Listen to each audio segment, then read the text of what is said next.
السلام عليكم ورحمة الله وبركاته. ازيكم حبايب قلبي؟ عاملين ايه؟ يا رب تكونوا بخير وفي احسن حال. دلوقتي بقى منتشر معانا قوي ليمون القضاليا، مم.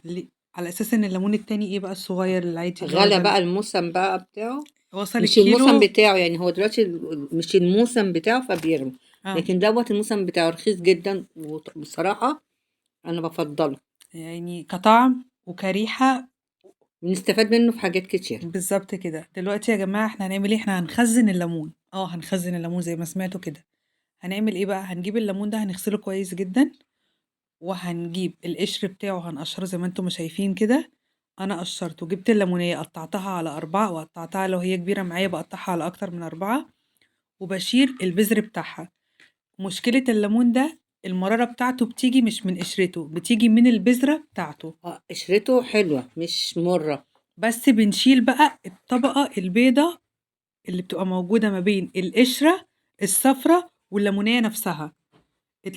الطبقة دي القشرة دي لازم هي اللي تتشال. هي والبذر عشان بتبقى فب مرة. زي ما انتم شايفين كده. فانا بقى بعمل ايه؟ انا بجيب القشر بتاع الليمون ده مع الليمونيه نفسها، ومع الليمونه نفسها يعني بعد ما اقطعها وبشيل البذر بتاعها.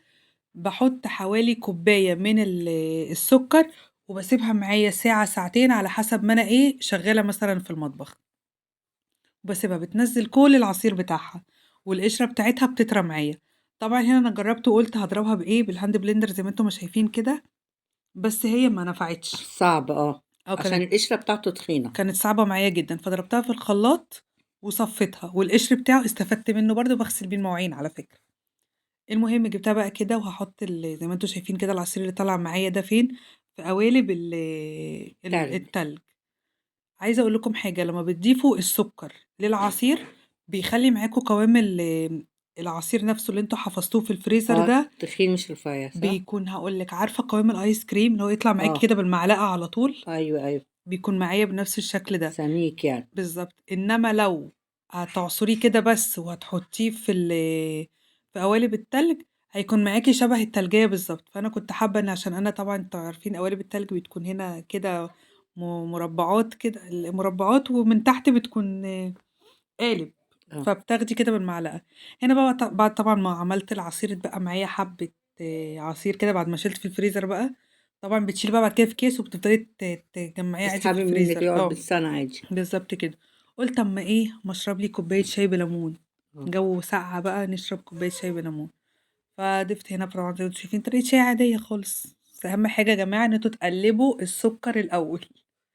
مم. المهم بقى لمّا تيجوا بقى تعملوا العصير نَفْسه بالمكعبات اللي إحنا احتفظنا بيها دي، هتعملي إيه؟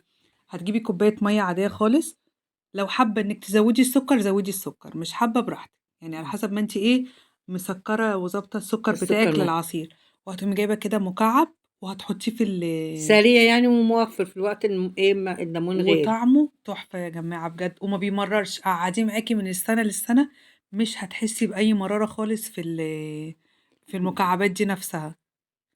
تحفة. جرّبوه يا جماعة.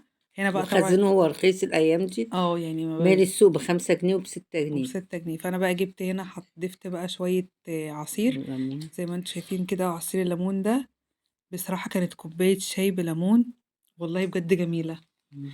الليمون أصلًا نَفْسه ده ما فيهوش بس المزازة الأوي يعني. ده للناس اللي ما بتحبش الحاجة المزة قوي. أيوه ما فيهوش اللي هو المزازة اللي هي اللي هو تا- تا- تجزّعي كده ايوه. لأ، مسكّر وطعمه حلو.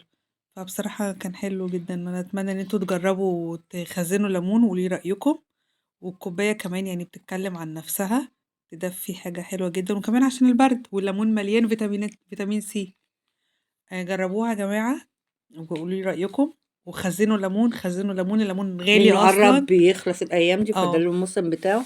وكل سنة هينفعكم وأنتم حاجات. طيبين، نشوفكم في فيديو جديد.